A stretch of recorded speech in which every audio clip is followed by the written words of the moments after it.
Okay. Hi, welcome everybody. I'm Abby Olton. I use she, her pronouns. I'm located on Lenape land in New York City, and I'm here hosting on behalf of the Alliance for Self-Directed Education. Super excited to be hosting this event, part two of our book launch for these beautiful books, published through Tipping Points Press. My hands are over the titles. Sorry. And I have grief brain and I'm a little spacey, I'm sorry. And so I get to introduce Dr. Peter Gray, the author of these books and the blog posts they're based off of, as well as Free to Learn, which is a book I'm sure many of you are familiar with, and an introductory psychology textbook.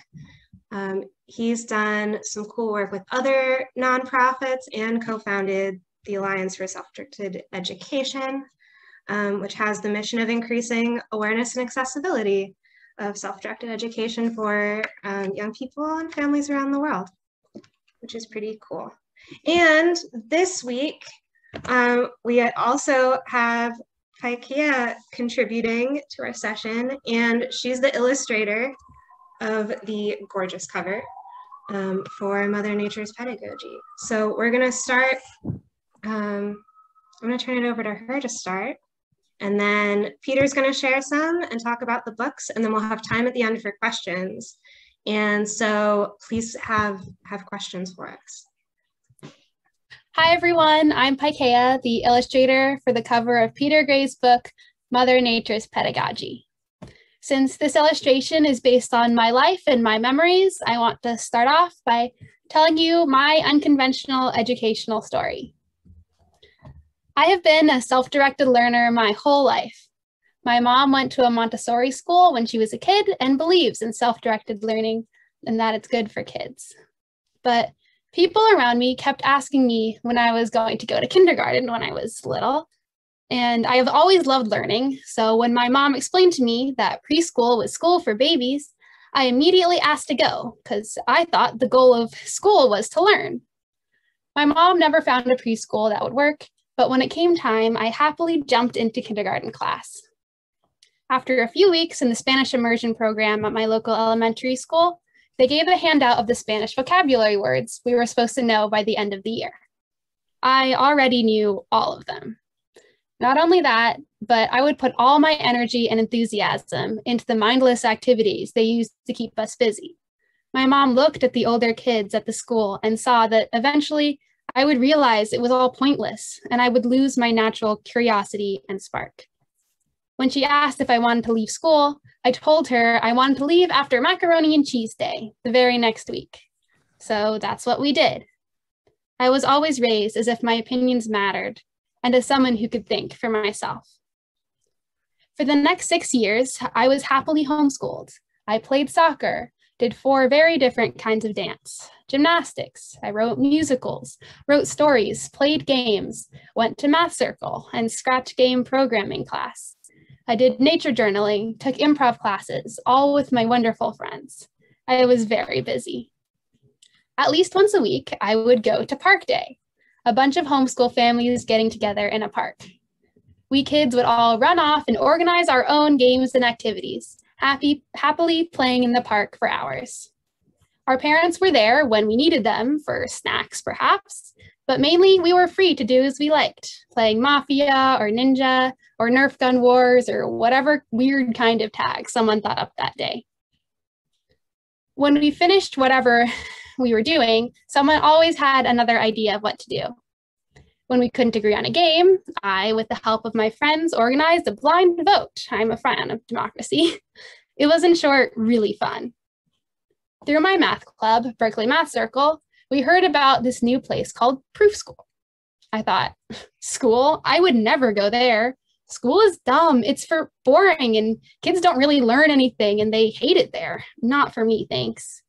But that didn't stop me from going to their free talks and events and having a great time.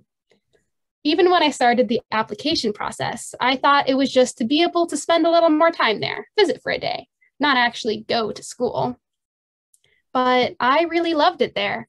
They had modular origami, tape murals on the walls, kids running around and having fun. To my surprise, I wanted to go to this school. So I did for a few years, and it was great. I had a few problems, teachers I didn't think were teaching me anything, meeting accommodations for my dyslexia, but they always did a good job making changes for me. I made great friends, learned a ton, and had a lot of fun. But as time passed, the school wanted us to focus more on college prep, doing everything we could to shape ourselves into people colleges would want, even though colleges want kids who shape themselves. Meanwhile, my friends from Park Day were already going to community college. I knew colleges loved homeschoolers, their drive, initiative, and creativity. My homeschool friends were getting into UC Berkeley without 10 AP tests and top SAT scores. So when the school suddenly said they wouldn't classes, and when they said I couldn't take advanced computer science because I wasn't the right type of person, I decided it was time to leave. Back when I started school, I promised myself I would only go as long as I wanted to be there. If I didn't want to go, I knew there was another life waiting to welcome me back. Leaving was hard, leaving my friends, my choir, the teachers that I loved, but I'd promised myself I would not fall into the norm of school drudgery. And I clearly remember thinking, I wished my friends knew there was this world of freedom out here. And then I was back, welcomed by friends old and new, back home to my world of freedom. I took community college classes, started dance again, drawing classes, Park Day. Quickly, I built a new life. I started reading John Taylor Gatto, Blake Bowles, and Peter Gray, trying to find the words to explain how I felt about school, show what was wrong. I know that some of my friends would have joined me in leaving school if they and their parents knew what I knew about the world outside. In the research paper I had to write for my college freshman English class, I argued that people should homeschool their kids. Now, of course, I would advocate for self-directed learning, but I didn't have that vocabulary at the time. I used many of Peter Gray's articles and cited studies in that paper. So when the Alliance for Self-Directed Education sent out a call for illustrations for his book, I was immediately excited and started thinking about what to draw. I thought it would be really cool to be a book cover illustrator, and I knew that I had a lot to show about the topic. This is the final drawing I did. I drew Park Day, lots of busy, happy children with parents nowhere to be seen. Each of these groups of kids is based on a common activity I did or saw others do at Park Day, and inspiration I drew from listening to Peter Gray's talks on YouTube. This kid in the lower left is inspecting the flowers. They represent natural curiosity. In the lower right is a kid nature journaling, drawing things around them and writing observations and questions they have. Nature journaling is how I learned to draw, and so I wanted to represent it in my own drawing.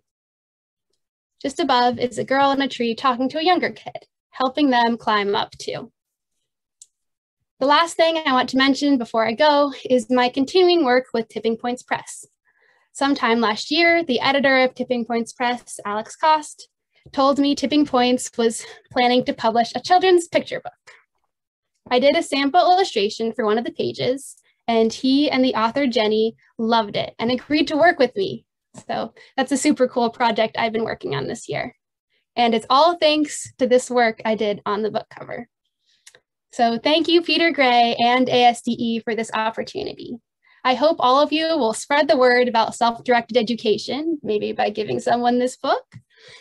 And I hope you have a wonderful rest of your week. I'm happy to answer any questions you have about homeschooling or my experiences. Thank you for listening. Wow, thank you, Paikea. It's great to finally meet you. I'm so, I love the drawing, and it's nice to now know more about you. You know, when we decided to publish these little books of my blog posts, we thought about how to illustrate them, and we got the idea, well, let's have young people who are involved in self-directed education submit drawings and submit paintings or drawings, and we'll select from them. And we ended up selecting when you see the whole four of these books, you'll see they're all entirely different. They're drawn by people of quite different ages. But I think in every one, they're just absolutely charming.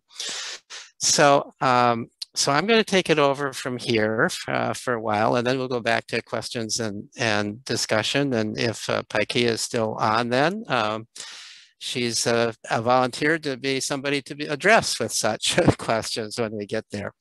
So let me start by just saying a little bit about the point of these little books that I've been writing a blog called Freedom to Learn for 13 years now. There are, I do the blog for Psychology Today magazine, and the topics of the posts have mostly to do with how children learn, the role of play in children's lives, and to some degree the role of play in adults' lives, the problems that are caused by our coercive schooling system, some of the changes that have occurred over history as we have been increasingly depriving children of the opportunity to play and explore and learn on their own as they're spending more and more of their time in forced schooling and in school-like activities after school. And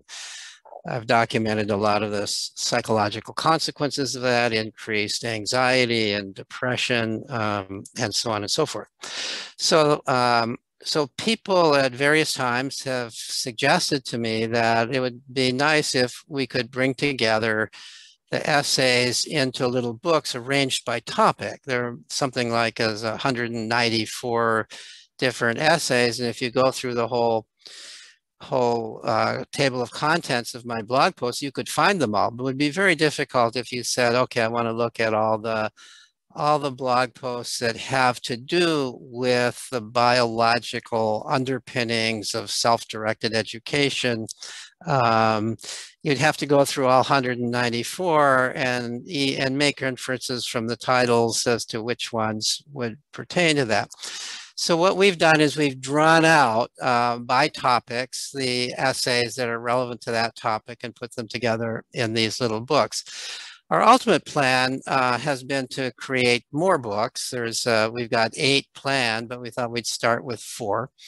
Last week on Thursday at this time, I gave a little bit of a talk on 2 of those books, the one called The Harm of Coercive Schooling and the other Evidence. This is the harm of coercive schooling and evidence that self-directed education works. I talked about those last time.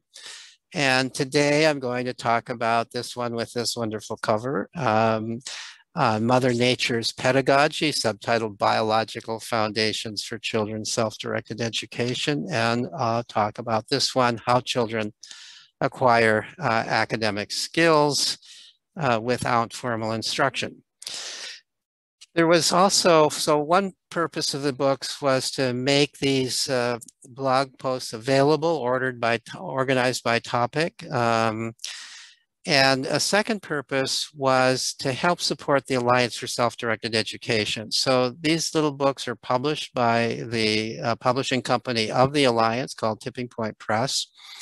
And all of the profits from the book goes to help support the Alliance. The Alliance does a lot of very good work in promoting self-directed education and providing resource information to people, helping to organize local groups of people who are involved in self-directed education, and so on and so forth. So for people who are who recognize the value of this option for people, for children, the Alliance for Self-Directed Education is well worth supporting. There are many ways you can support it. You can support it by joining, you can support it by volunteering, you can support it by donating, and you can support it now also by buying these little books. Buy them for your friends and relatives, not just for you. So I'm going to, for the rest of this time, I'm going to sort of divide the rest of the time into 3 parts. I'm going to start off with a little bit of a lecture on the biological foundation of self-directed education. It's really kind of covers what the first couple of essays in this book are about. And then the second part, I'm going to go through the two books that we're talking about today and give you kind of a bird's eye view of what's in them. What are some of the ideas that are presented there? And then finally, we'll go to questions or discussion. I'll try to keep this brief enough that that we can pretty much go through at least those first two parts by 9 o'clock. And then for people who would like to stay for questions of discussion, we would have maybe another 20 minutes or so of time for that. So let me talk a little bit about the biological foundations for self-directed education. This is the thesis that runs through through this first book, and in some sense, it's part of the underpinnings of all of the books, is part of the underpinnings of all of my own research. I'm a biologically oriented psychologist, an evolutionary psychologist. I think like a biologist. And so when I think about education, I actually think about education as a biological phenomenon, as part of human nature. And what is that human nature that makes us what I would call the educative animal? That's kind of what a focus of a lot of my research is about. So a thesis of my work and of this first book especially is that children come into the world biologically designed to educate themselves. And what I want to do is talk about what that biological design is. So we've been calling this self-directed education. You know the Alliance for Self-Directed Education. I write about self-directed education. We talk about schools for self-directed education and so on. So I want to start just by addressing the question, well, what actually is self-directed education? What do we mean by that? And then I want to talk about the biological foundation for it. So to talk about what self-directed education is, we first have to have an understanding of what education is. So most people think of education as schooling. It's simply a synonym for schooling. That if you ask how much education a person has, you kind of would expect them to answer and how many years of school they have, what degrees they've got, and so on and so forth. Schooling, and we also use the term education in a linguistic sense, that it's something that is active on the part of the educator and passive on the part of the learner. The educator gives an education to the student. The student receives an education from the educator. So that's clearly not self-directed education. In self-directed education, we think of education as something done by the person who's doing the learning. So that's the first characteristic of self-directed education. But what do we actually mean by education then? Obviously, it can't, from the point of view of self-directed education, we can't define it as schooling. That doesn't make any sense. So here's the definition of education that I really like. This came out of a lot of discussions early on, of meetings of the board at ASDE, that education is the sum of everything that a person learns that enables that person to live a satisfying, meaningful, productive, and moral life. You know, that's the kind of life we want for our kids, right? That's the kind of life I think that most people would want for themselves. And if the purpose of education then is to get the kind of life that you would want, a good life, a happy life, a life that is meaningful to you, a life that brings you pleasure, but also not just a selfish life, a life that's also benefiting society. And that's why I say productive, doing something that's good for the world. And that's also why I say a moral life, to live a moral life. I think that if you talk to most people, including people who are in charge of our coercive schools, and you said, wouldn't this be a good definition of education? And I've tried this on a lot of such people. I think they agree. Yeah, this is a good definition of education. This is what we would want. So let's think of education as that. Now, if you think of education as that, and if you reflect on that definition, and you think of your own life experiences, I think you're quite likely to conclude that most of your education, no matter how much schooling you had, was not in school. Most of your education came simply from the process of living and from the process of learning those things in whatever way you wanted to learn them that were important for you to learn in the process of living, important for you to learn to do the things that you want to do in life. Well, that's what self-directed education is. And so the point to be made here is no matter how much schooling people have, their real education has been mostly self-directed education. Now that's self-directed education with small letters, but at ASD you see self-directed education written with capital letters, capital S, capital D, capital E, SDE. So what do we mean by that? What that means, that refers to the deliberate decision to avoid coercive schooling for the children. So when a family decides we're not going to send the child to a forced school, we're not going to make the child go to a school where the child is going to be forced to learn a curriculum, whether or not the child is interested in it. We're going to avoid that. There are basically two ways that families can avoid it legally in the United States. One way is through homeschooling using the method typically called unschooling. Not a very good term because it says what it isn't rather than what it is. But the method of unschooling, it means that you're legally registered as homeschooler, but you're not doing schooling at home. You're not giving a curriculum, you're not testing your child, you're allowing your child to pursue their own interests in their own ways, and you're facilitating that in one way or another. So that's unschooling, and that's one legal way of doing self-directed education.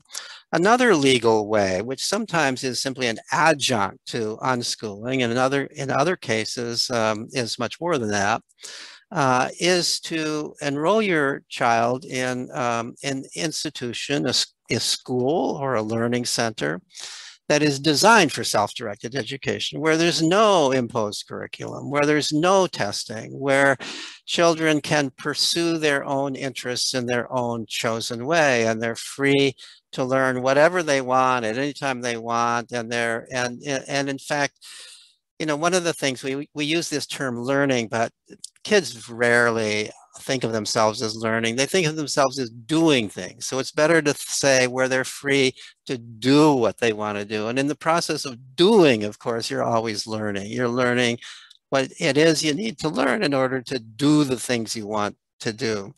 I think I've always disliked the phrase love of learning. I don't really have a love of learning. It doesn't make any sense to have a love of learning. Learning what?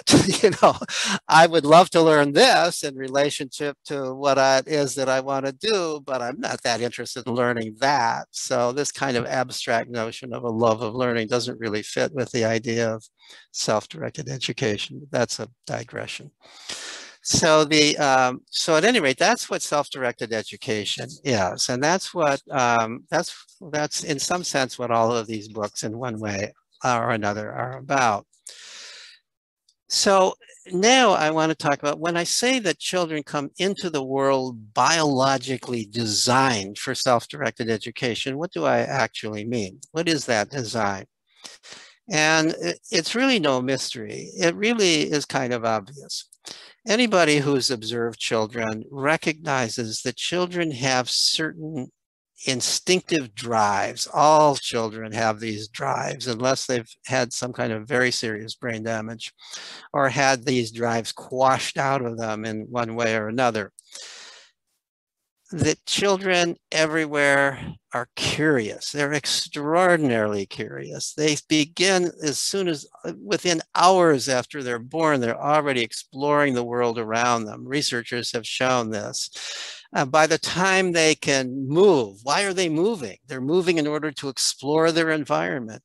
This is why you have to baby-proof your house, because your child, your little baby, wants to get into everything to see what it is. What can I do with this? What would happen if I dropped it on the floor? What would happen if I stuck my fingers in this electric outlet?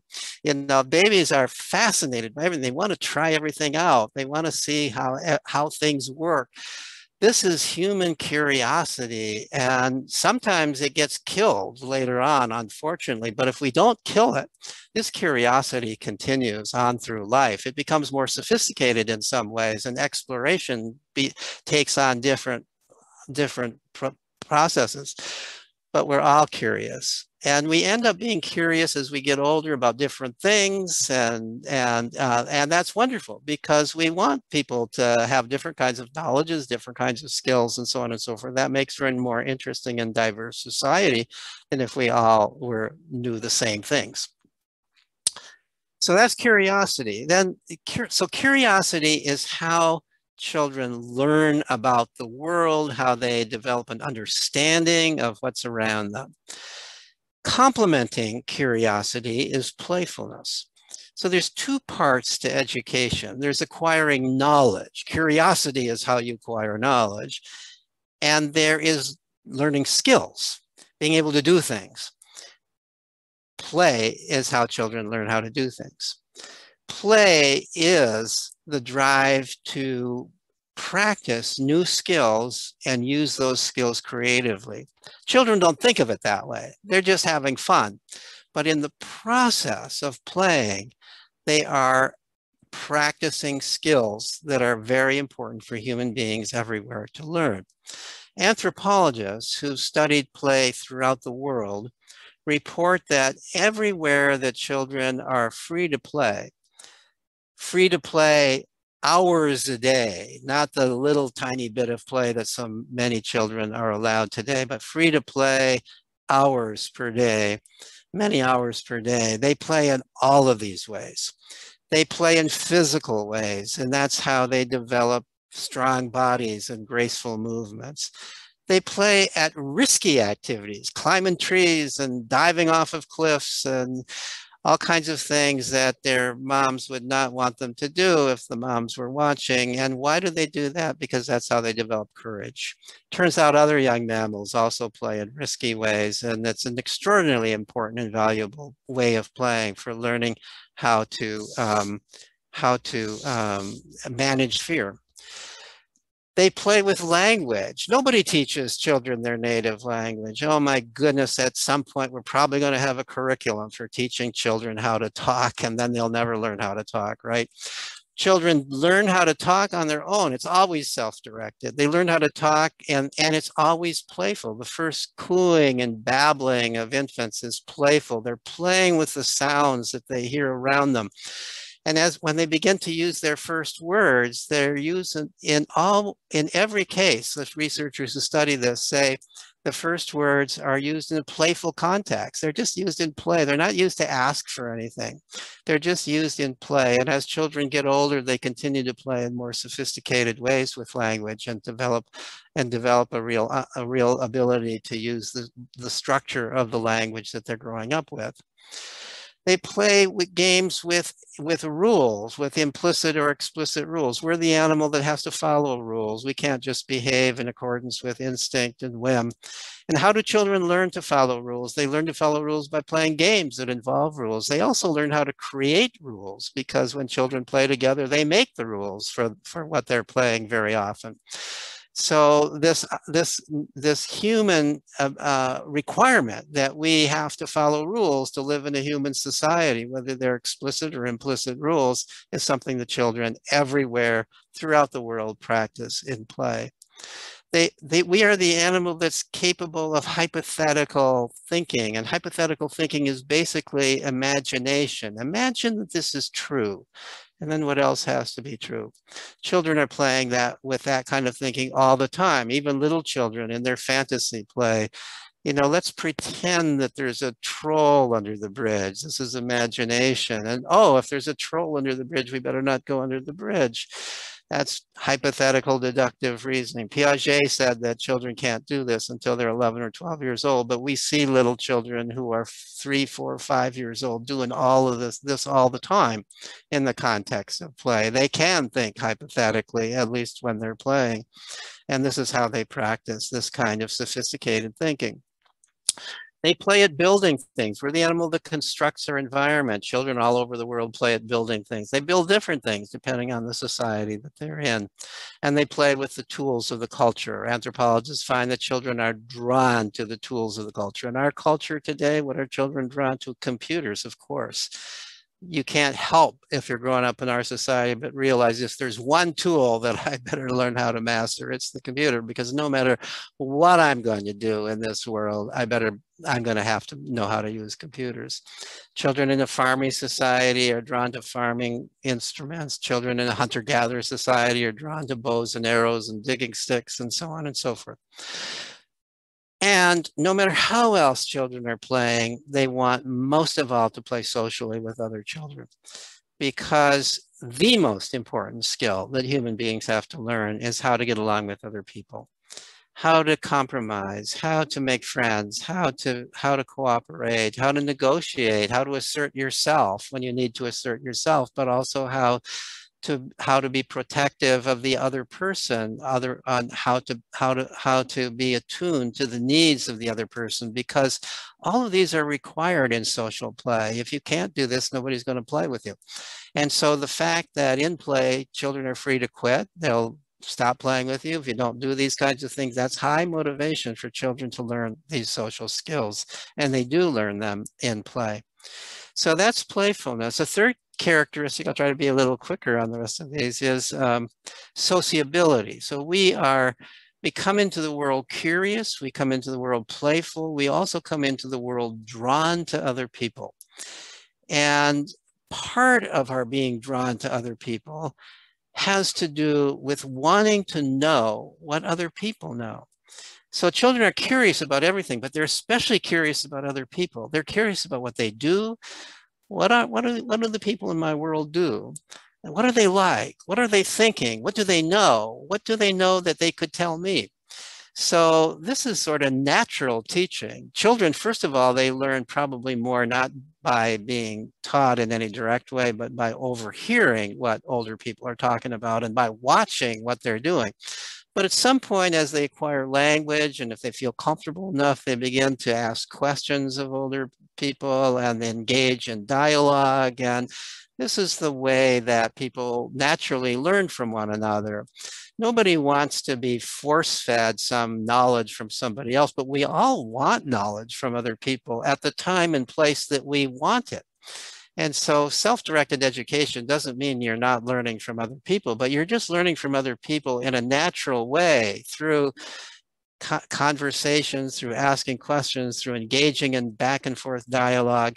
And so your acquisition of knowledge is always in some ways in the context of critical thinking. You're thinking about it because this is something you want to know. It's something you've asked and you've got a dialogue about it. It's not the truth being handed down to you, which you're going to get right or wrong on a multiple choice test at some point. It is an idea that somebody's presenting and you're interested in it and you talk about it.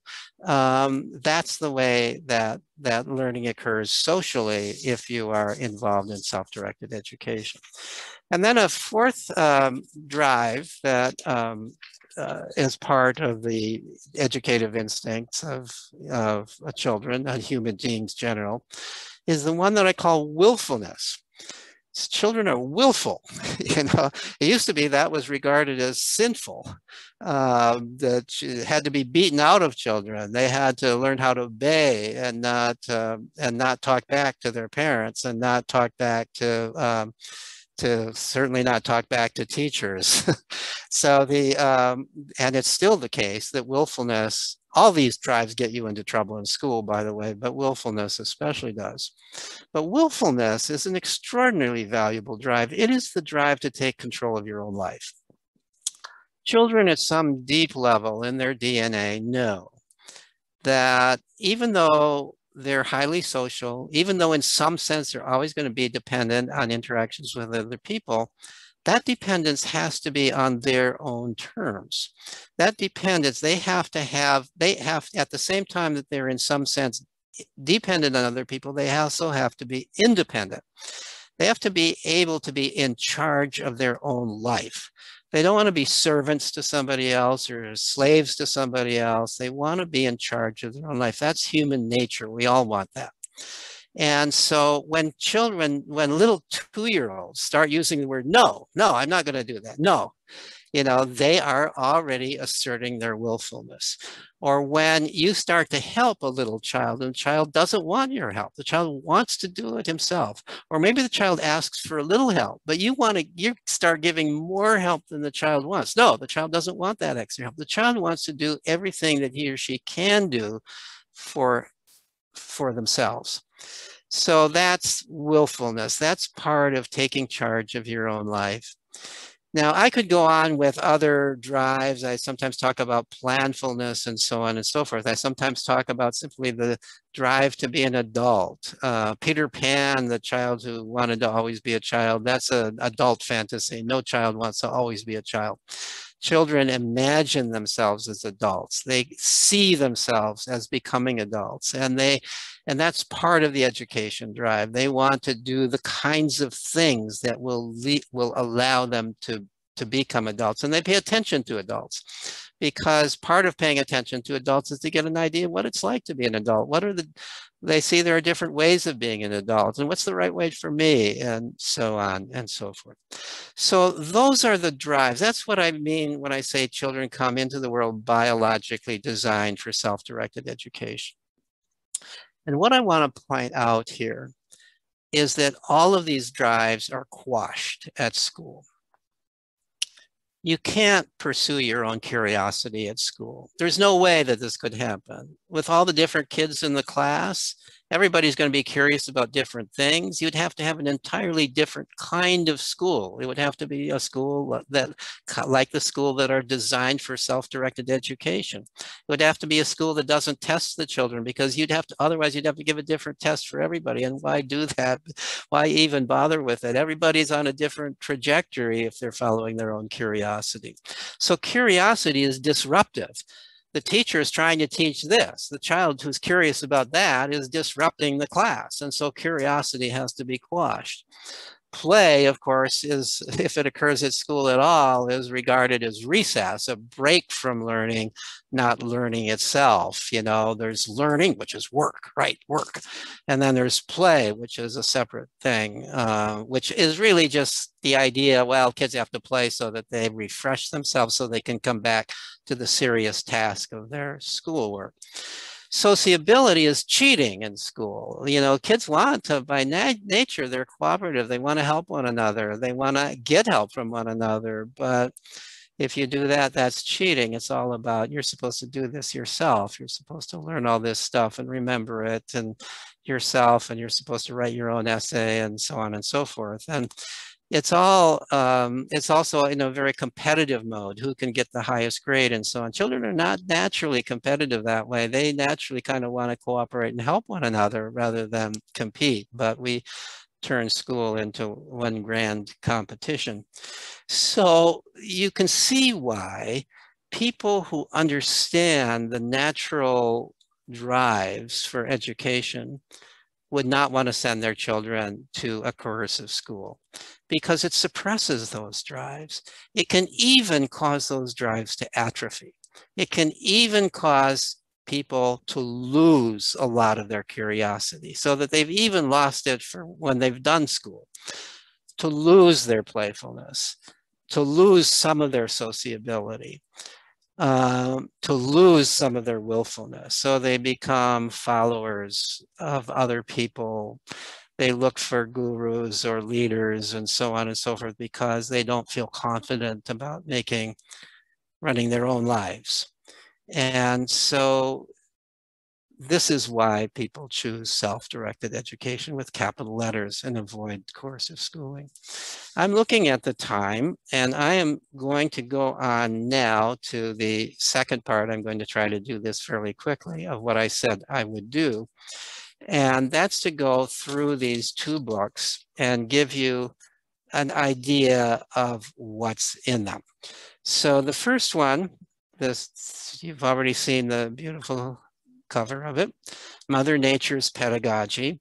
And the very first, there are 17 essays or articles in this book. I should say that almost all of my blog posts are articles that have some kind of a theme, and that theme is always also supported with research evidence. And there are usually references to the documents, to the original articles that some cases are research that I've done, more often research other people have done, that I am bringing to bear in presenting the theme that I'm presenting in that article.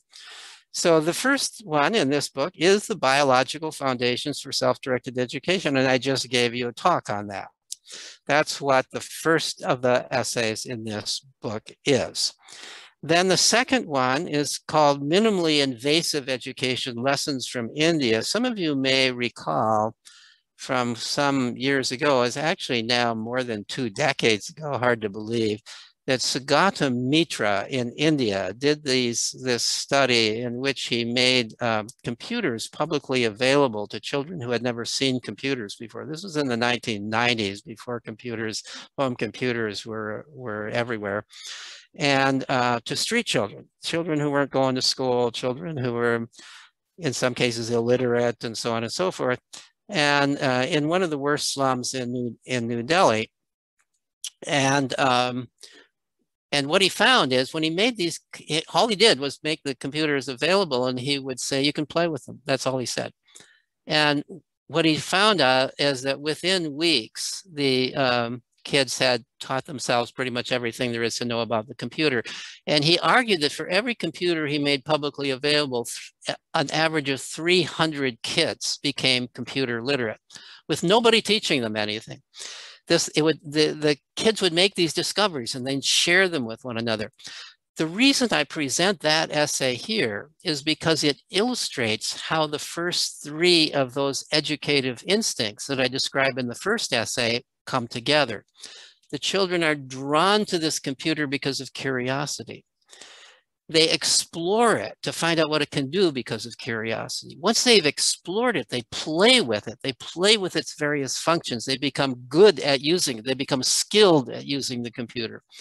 And the reason that 300 kids become computer literate is because they share their knowledge. The kids are not there all by themselves. There might be 6 or 7 or 12 kids all hanging around. They're all friends. They're all working on this computer, playing with this computer together.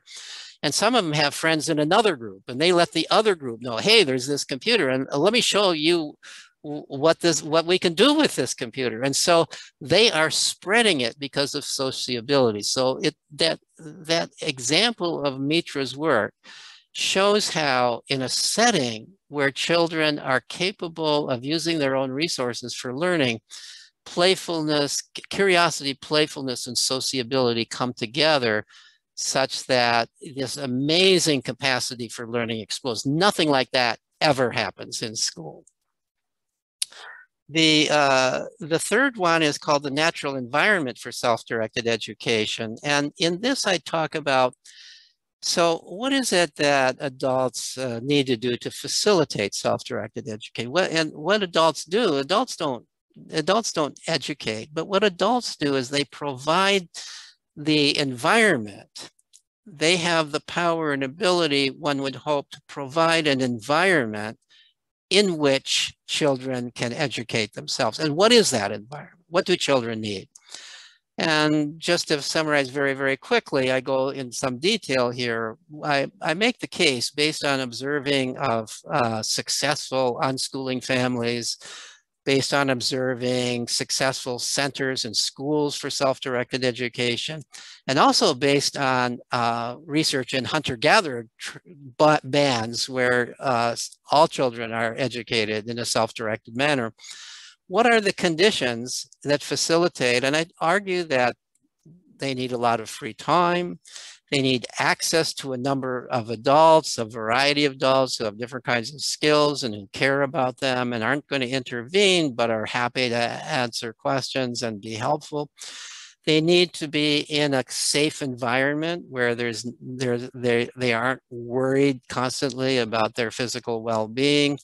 They need to be in an environment where there are a lot of other kids, because so much of self-directed education occurs through interaction with other kids, and ideally an environment in which there are kids who are older and younger than yourself, as well as your own age, because those are the ones that you have the most to learn from. An environment where the tools of the culture are available and you can use them in your own creative ways, not just in some prescribed way of using them. And ideally in a community setting, immersion in a setting that is a caring and moral social environment that you are an intrinsic part of. That could be family or extended family. That could be in unschooling, the broader community of unschoolers that you're involved in at a center for self-directed education, or a school like an Agile Learning Center, or a Sudbury Model School, or a Liberator Learners. These are 3 different categories of such centers for self-directed education. It is the community of people in that place that you get to know, you get to care for, you are in some sense responsible. Very often in many of these settings, the rules are made democratically and so on and so forth. So you're learning not just for yourself, you're learning that you are also responsible for other people. You are responsible for the community. You are responsible. You grew up with this sense, it's not just all about me. It is also about how can I contribute, what roles can I play in supporting my community. And then the idea is that this broadens out into the larger community once you become an adult and a citizen in the larger community. Then I go into actually a set of 3 articles on the value of age mixing. This is a focus of a lot of my own research, and I'm not going to go into it here, but I am absolutely convinced that this is a key element for a successful setting for self-directed education. Children are really attuned to what older children can do. They want to play with older children, because when they're playing with older children, they're being boosted up to a higher level of play. And believe it or not, older children like to play with younger children. I've done a lot of research on this.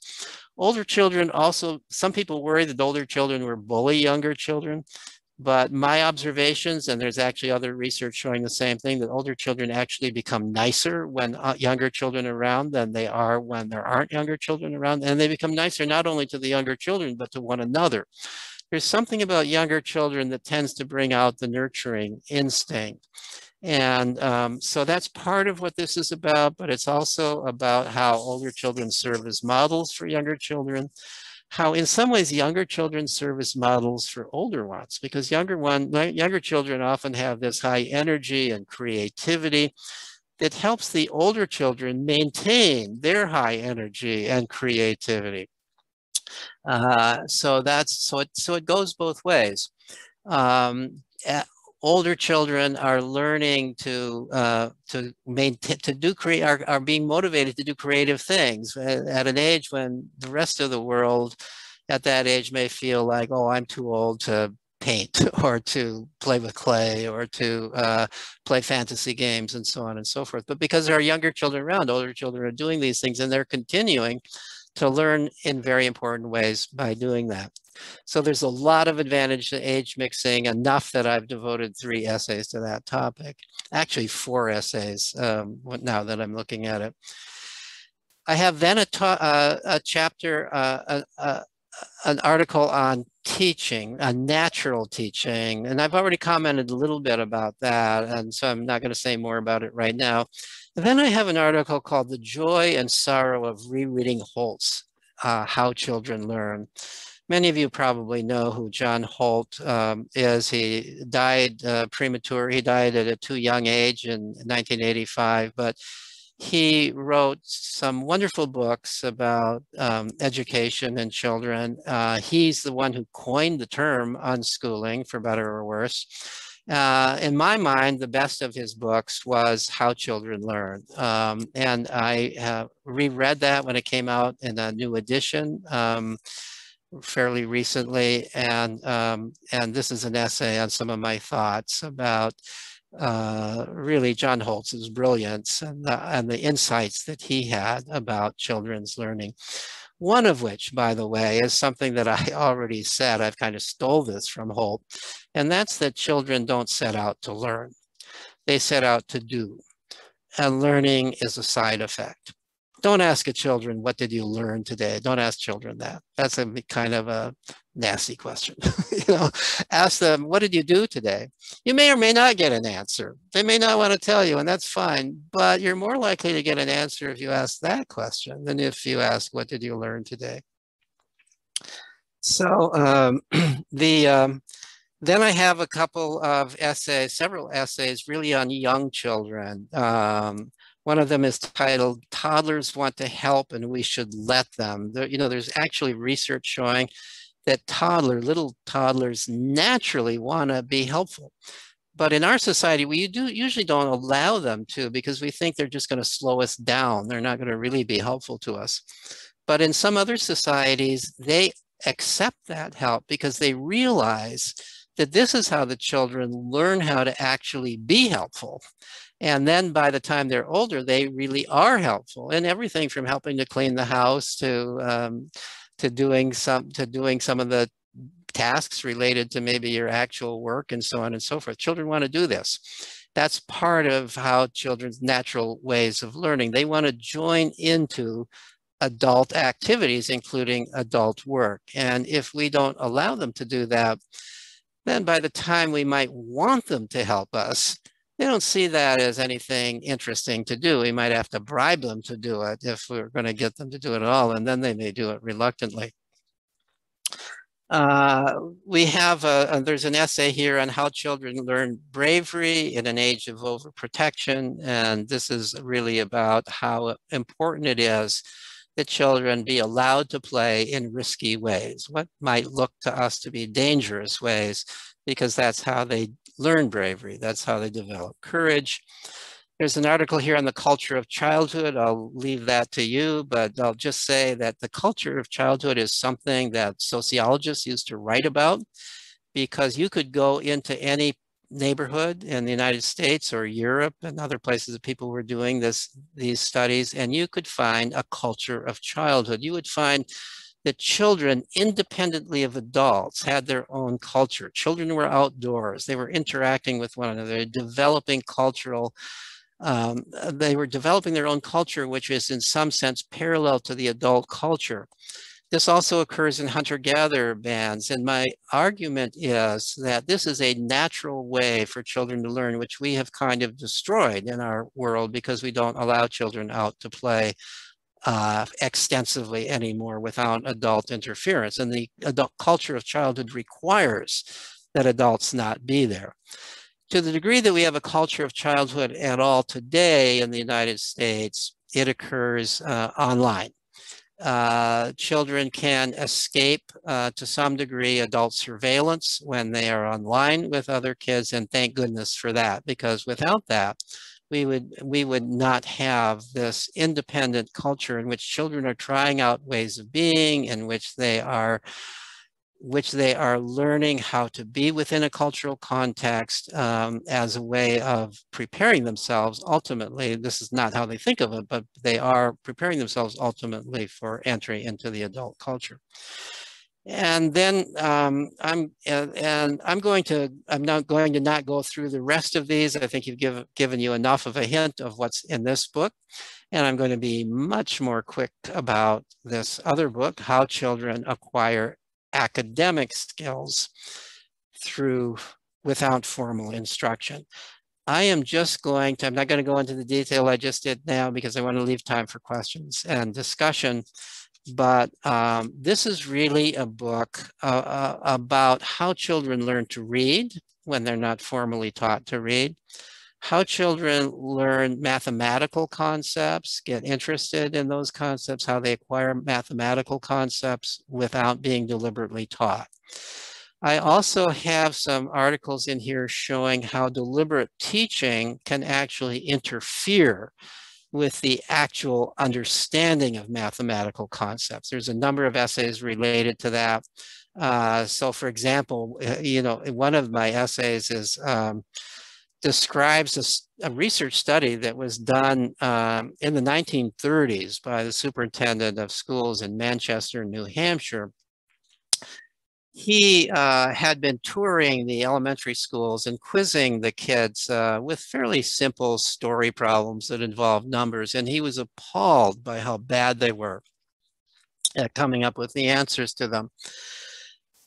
And he came to the conclusion that the teaching of arithmetic was not only not teaching them how to use numbers in a reasonable way, but was interfering with their common sense about numbers. Because a lot of the questions he was asking could be answered by common sense if you just knew what numbers were. And most of the kids did know what numbers were, but somehow they couldn't use common sense in relation to numbers. So he argued that the teaching of math and arithmetic in the early grades was, in his words, chloroforming the children's mind. And so he got this idea, let's stop teaching it. Can you imagine somebody saying that today within the context of school? They're not learning it. Why teach it? Now we say, oh, they're not learning it. We've got to start teaching it younger. They're not learning it in first grade. Oh, we got to teach it in kindergarten. Oh, they're not learning it in kindergarten. We got to teach it in preschool. He said, they're not learning it. Let's not teach it until sixth grade. Maybe they'll learn it better then. And so he actually did an experiment in which he only did this in the poorer schools where the parents didn't feel so entitled to argue because he didn't think he could get away with it in the richer schools. The parents would rebel if you weren't teaching arithmetic to their children in the early grades. So he did it in the poorer schools. And with half the classes, he insisted that the teachers not teach no adding, no subtracting, no dividing, no division until sixth grade.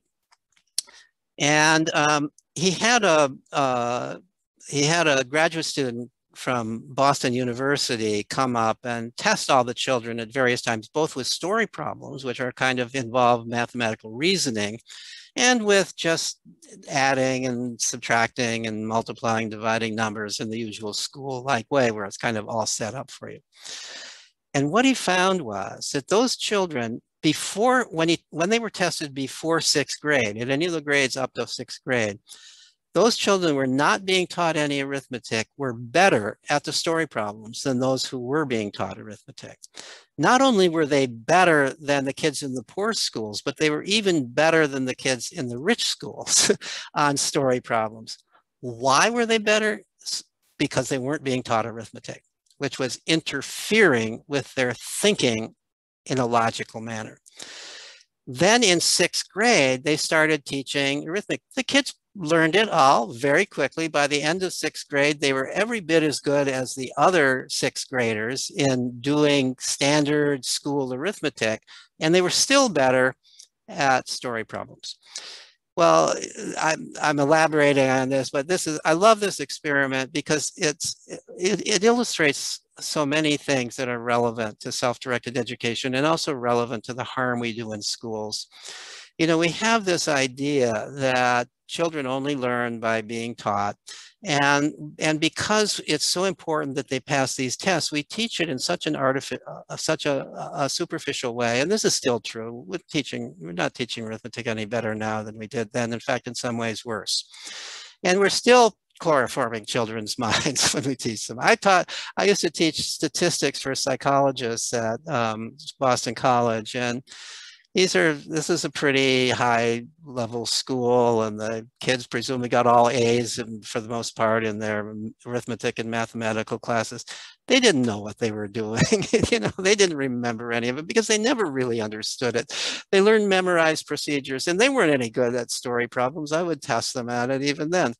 And so we're just really kind of wasting people's time with all of this. And they would be better off if we taught it later on, or didn't teach it at all and allowed people to learn it in their own ways at the time they want it, if they do want it, and if they need it.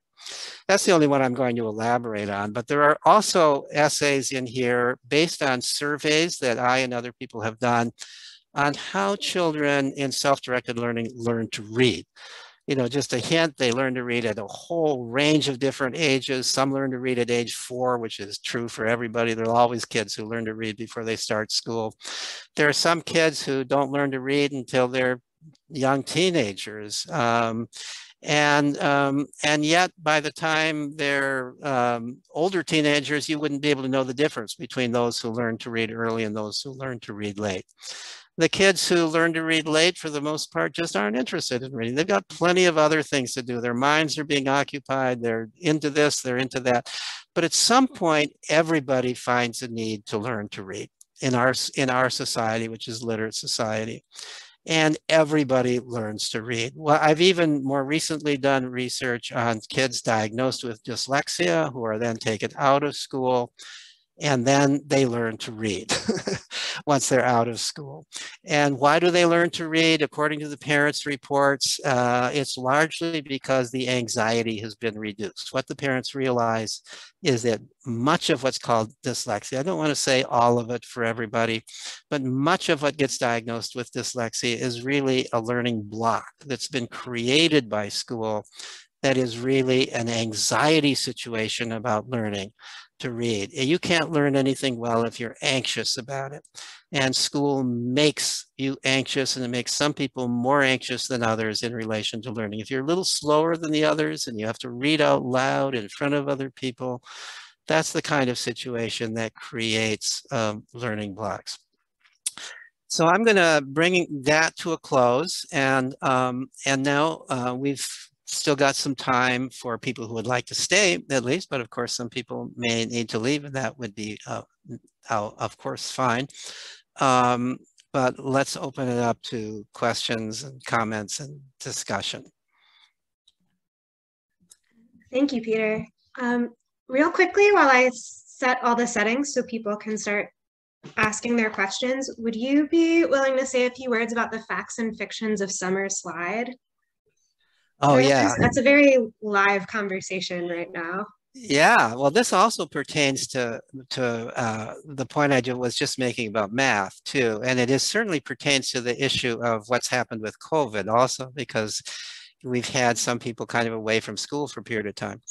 So, everybody has probably heard of this phrase, the summer slide, which is the supposed drop in academic skills over the course of the summer. So teachers sometimes talk about how when the kids come back to school in the fall, they've forgotten a lot of what they learned the previous year.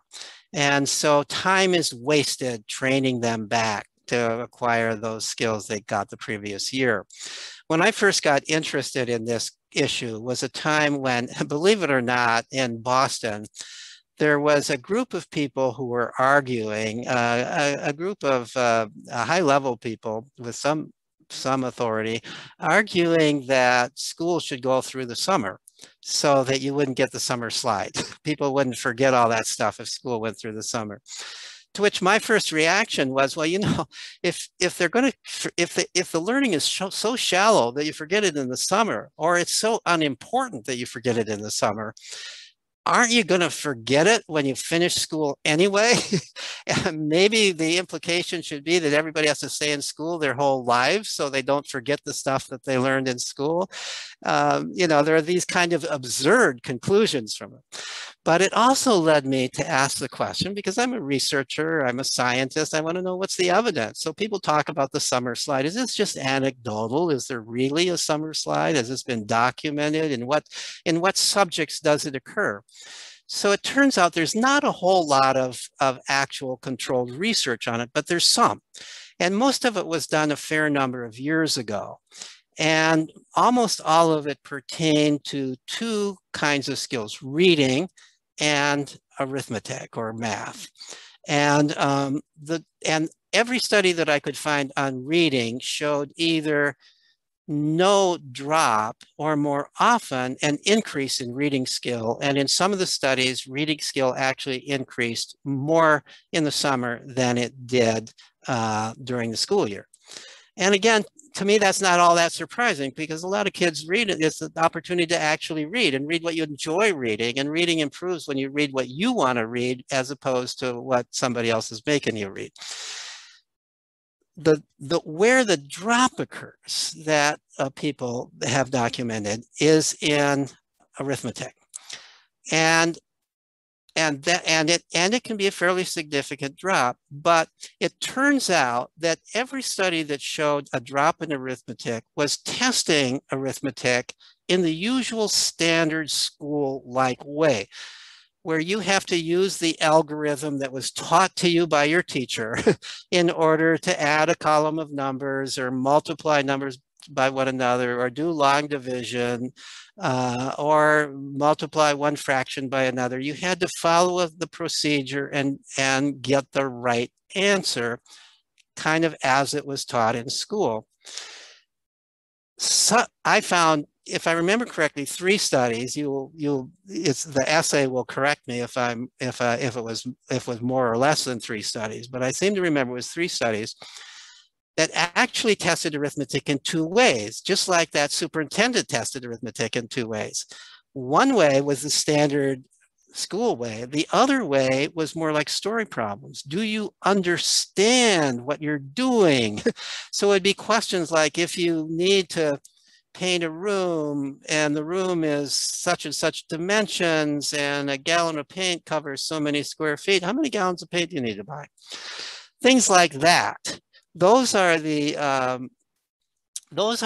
kinds of questions that require mathematical understanding. You have to understand why you would multiply and when you would multiply and why you would divide. Now, it turned out on every study that tested that improved over the summer at a rate faster than it improved during the school year. So I ended up concluding, well, maybe we should cut out school in order to prevent the school year slide in mathematical reasoning, right? So again, it's not surprising to me when children in the summer are doing real things, and some of those real things that they're doing involve numbers. And when you're doing real things that involve numbers, that's when you learn what numbers are, what it really is to add, what really it is. Even if you're playing games, even a simple game like Candyland, you're learning the concept that numbers are in order, or later on you're learning games that involve adding up scores, or if you're cooking, you're cutting recipes in half or a third. You're getting a real sense of what a fraction is, what it means to multiply, what it means to add up. So in real life, children learn mathematical skills in a way that sticks because it's meaningful, it's related to the real world.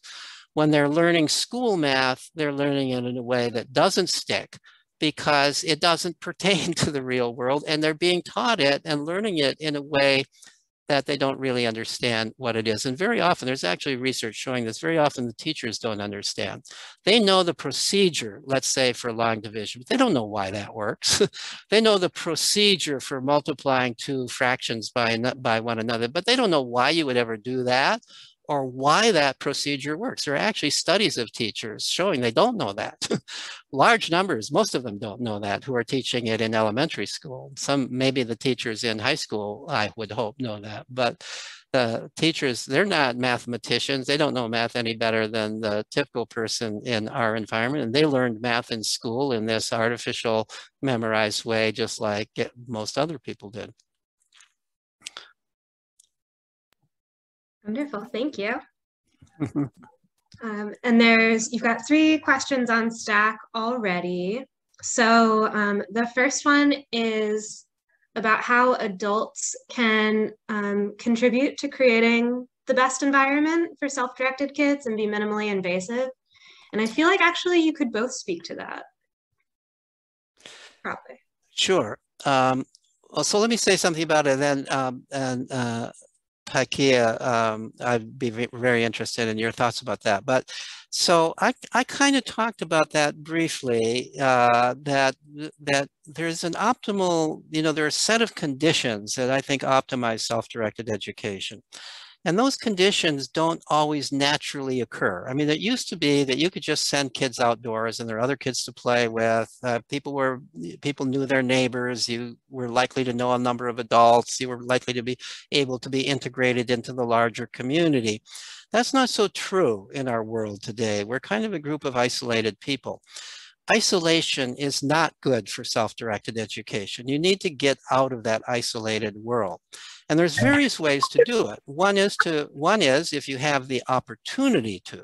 So one of the ways to do this is to find a learning center and that is a setting. There's all the conditions that you really need for self-directed education. There's other kids, there's tools, there's a variety of adults to go to. The things that you need are there. It would be nice if everybody had that. It would be nice if these were publicly supported. Unfortunately, they're not publicly supported. There are many learning centers and schools that do have excellent scholarships and some sliding scales all the way down to nothing for people who can't afford it. So, for example, the Philly Free School in Philadelphia, and there are a number of other such places. But that's not available to everybody. I think it's going to become available to more and more people. There's a trend now, as there are more and more homeschoolers and more unschoolers as part of that. There's a trend for people who are homeschooling families to get together and form learning centers, which are a little bit like a Sudbury School or an Agile Learning Center, where the kids can be there during the day. It gets them out. I think kids really need to get away from their parents a good part of the time. I think that's really important. That's part of learning, is how to deal without your parents. And so that's a way to do that. But if you don't have that, then I think it's really important that the parents know how to connect their child to other people, so that it's not just, homeschooling is a misnomer. Homeschooling doesn't occur just in the home. That would be kind of a narrow education if it just occurred in the home. No matter how wonderful one's parents are, you want to learn about other people too. And no matter how brilliant your parents are and how wonderful ideas they have, you want to learn about other people's ideas also. It's not a full education if you're just learning from your parents. So I think that it's very important that parents figure out ways to get out of the picture.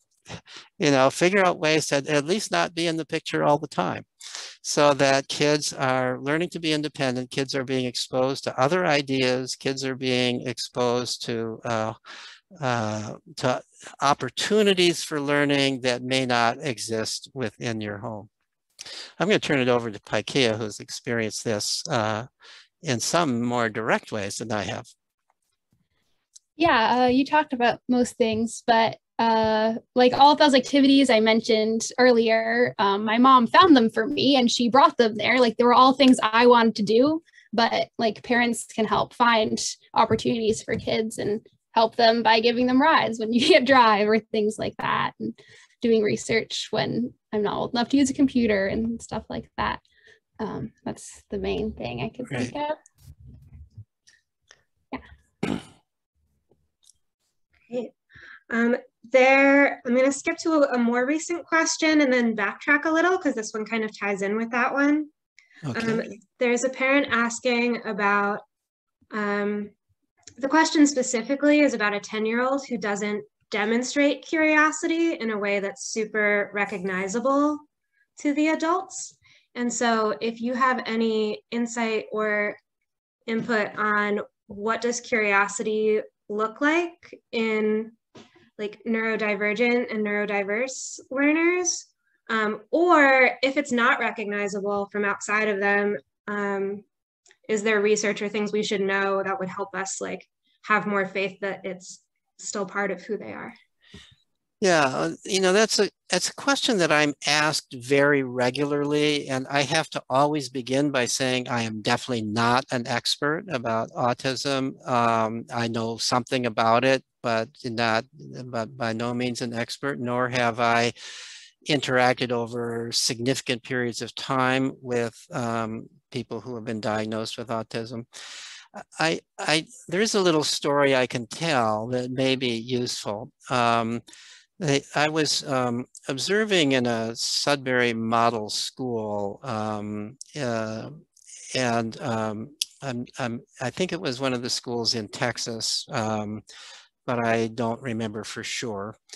And prior to my observing, parents of two different boys who were at the school told me that their boys were on the autism spectrum and that the school was working out very well for them.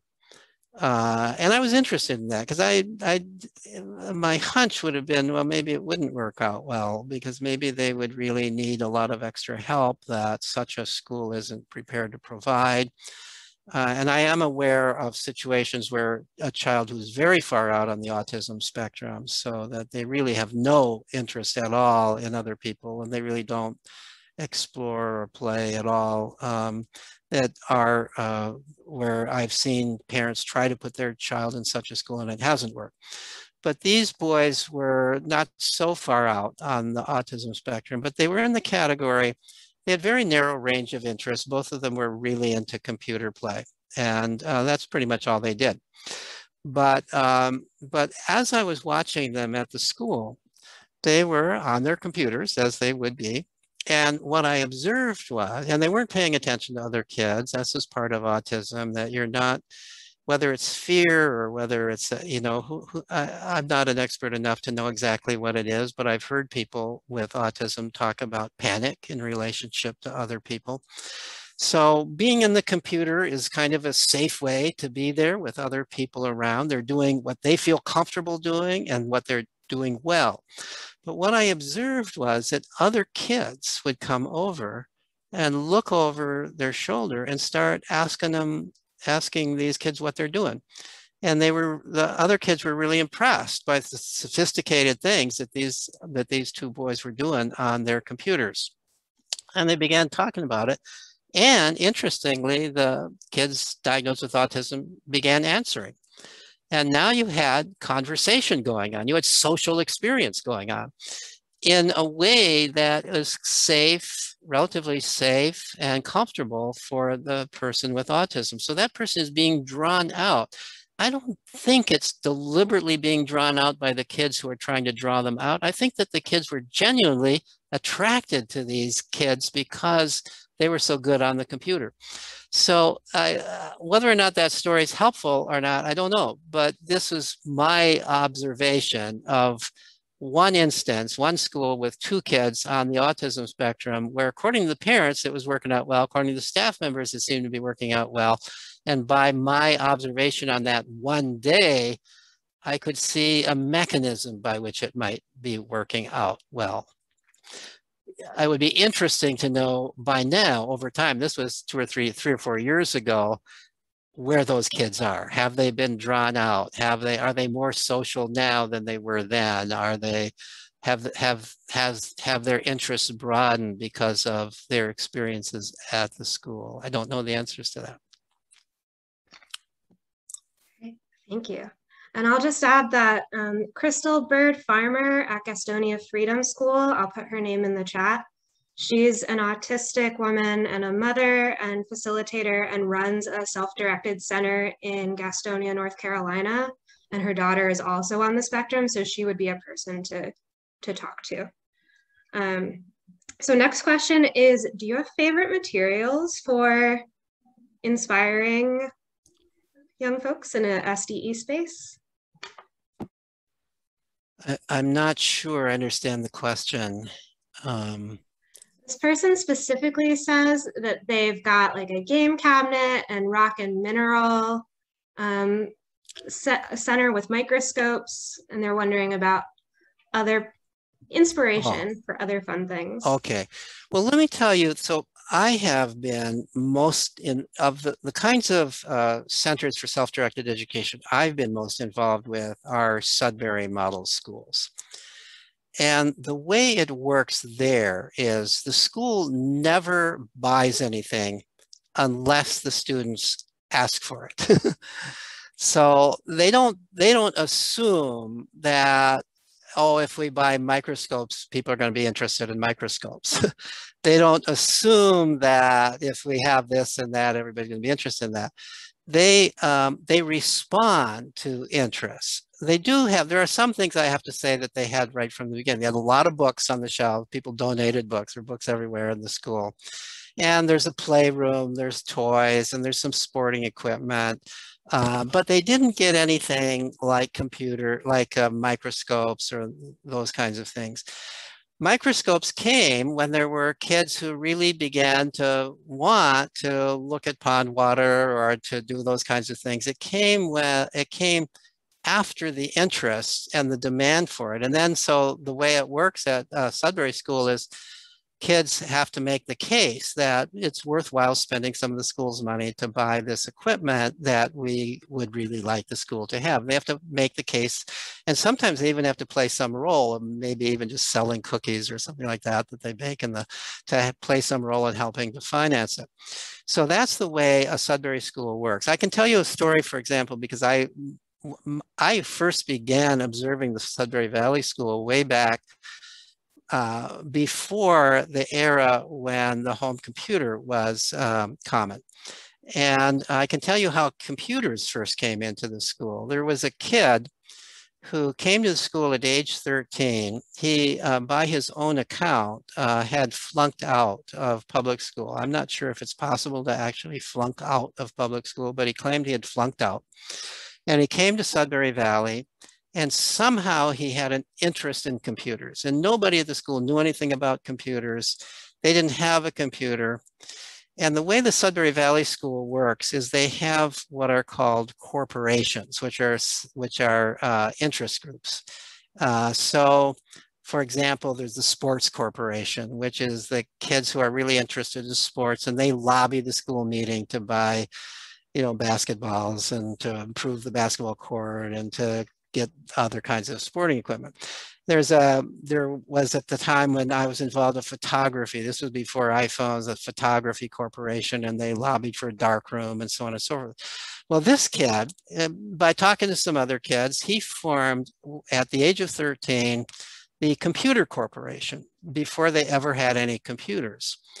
And then he lobbied at the school meeting to try to get them to buy a computer, and he couldn't convince the school meeting that it was worth buying a computer. Nobody thought a computer was going to be worth buying. Nobody would be using this thing to make it worthwhile. This was a dead end kind of thing, right? The computer. So, but this kid, he thought computers were the up and coming thing. And so he, on his own initiative, he might have been 14 by this time, he started calling local computer companies, introducing himself as the president of the Computer Corporation at the Sudbury Valley School, and explaining that we at the Sudbury Valley School are very interested in your model computer, and we're wondering if you could donate us one so that there would be now a generation of students who would grow up with your computer, right? So, this kid turns out was not only interested in computers, but he was a natural salesman.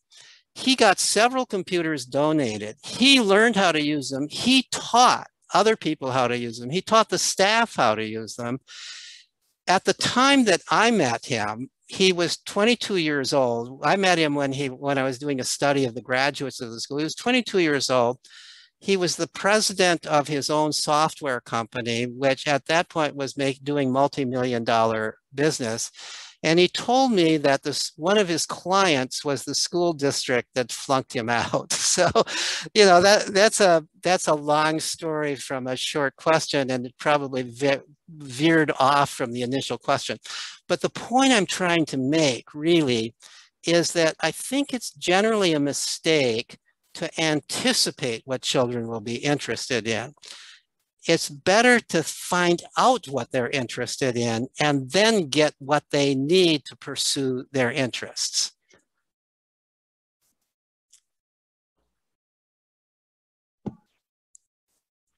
Sweet. I have a few things to say too. I just, when I was little, I made a lot of crafts about, out of the things I already had. Like instead of buying art supplies, I would make things out of scratch paper and tape and built things out of, things from nature and built little houses out of sticks and stuff. And also when we did buy things, it was when I asked for it, or if I showed an interest and I went to origami classes, then, my family would notice that I was interested in that and get me paper. So it was always after I showed an interest in something, but mostly I tried to make stuff out of things I already had. And it made me more excited too, because I felt like I was creating something new and not just being a consumer. And, if I make something out of something we had to buy, then what am I adding to the world if we already had to buy it? So just being creative about things you already have around the house is something I always like to do. Awesome, thank you.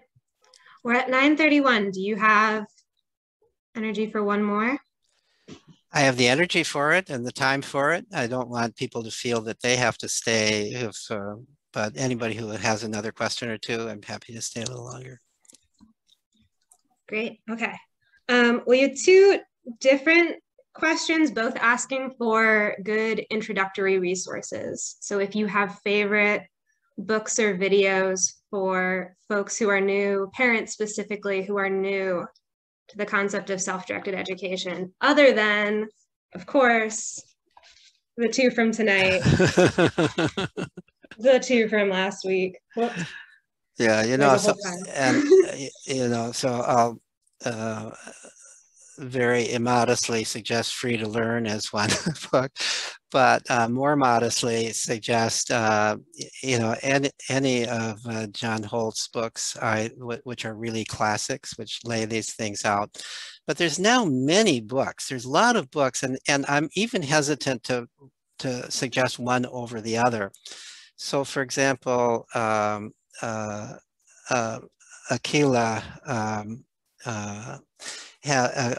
why am I not thinking of her last name, Abby? Akila Richards. Akila Richards, of course, has written a wonderful book on liberation, the liberation movement, and talking about unschooling and self-directed education, at least partly from the point of view of somebody who's Black in America. And there's a large movement of such people. So depending on your particular interest, in particular, there's a lot of there's a lot of different books being written.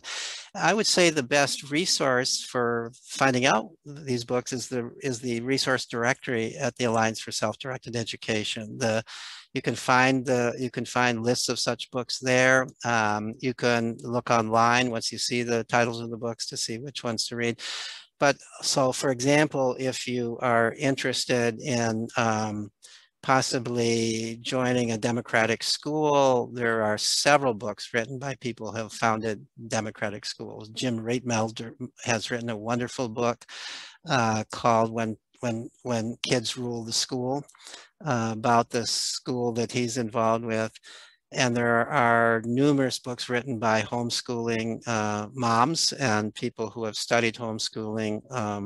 So there's really a lot of resources out there.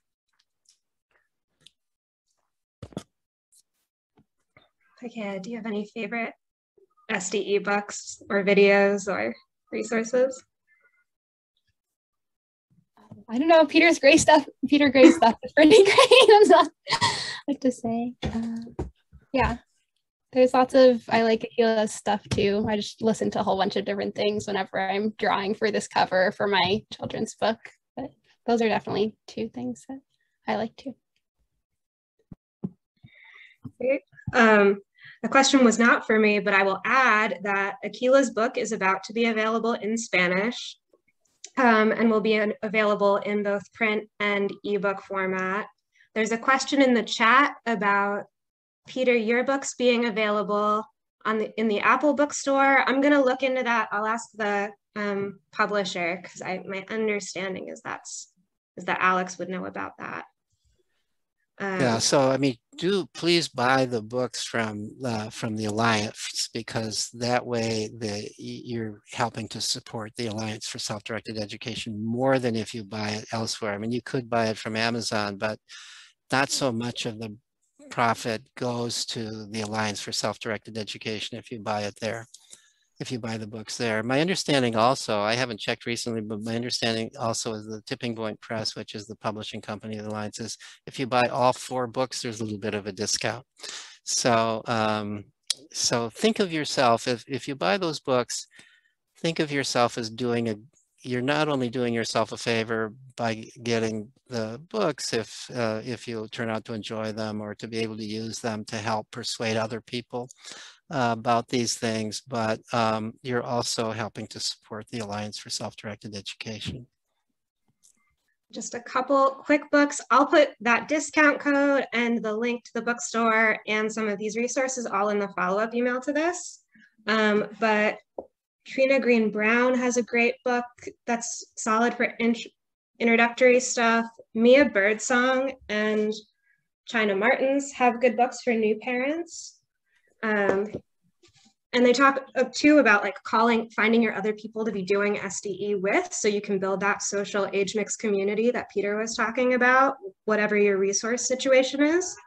And then the kind of research that he talks about in how children acquire academic skills, the like stuff about how really young children have mathematical thinking and statistical thinking and all that. There's also a bunch more of that in Alison Gopnik's The Philosophical Baby. And she's not an SDE person, but the stuff in here is pretty cool.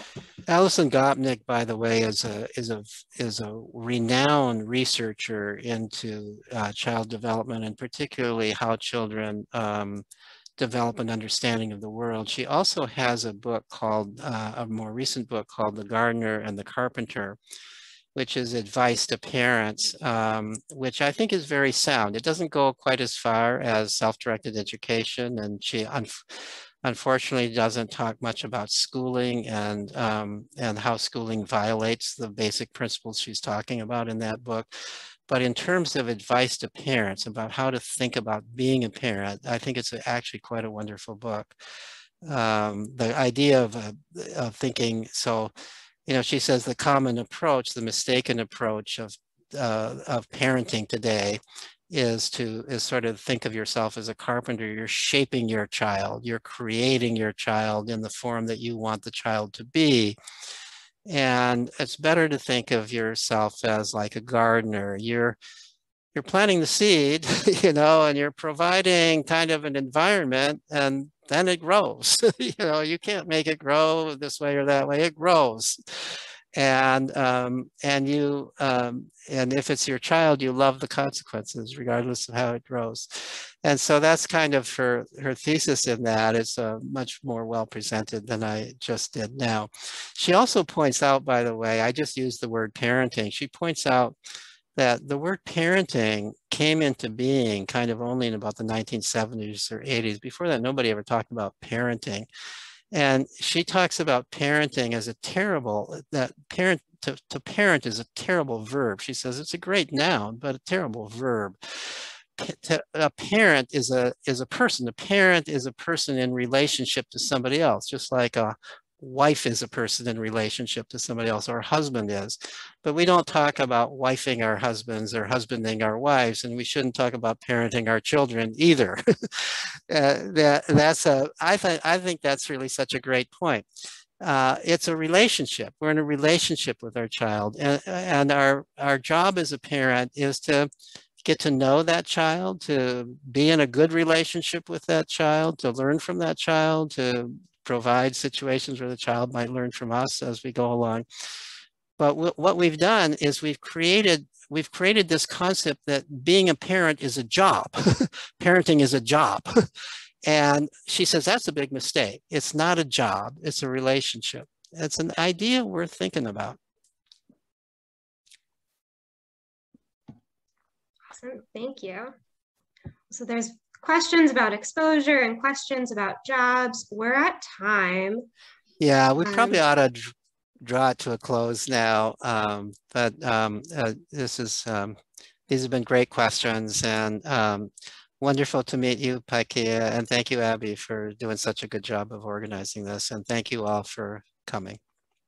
And if you have been missing continuing these conversations by commenting on Peter's blog posts, he mentioned, I learned recently, that those conversations have moved into the comments on his Facebook page for now, and he's looking for other options. So check out his Facebook page, send him other suggestions, join the Alliance, and hopefully we'll see you all in the future. Thank you so much. Bye-bye, everybody.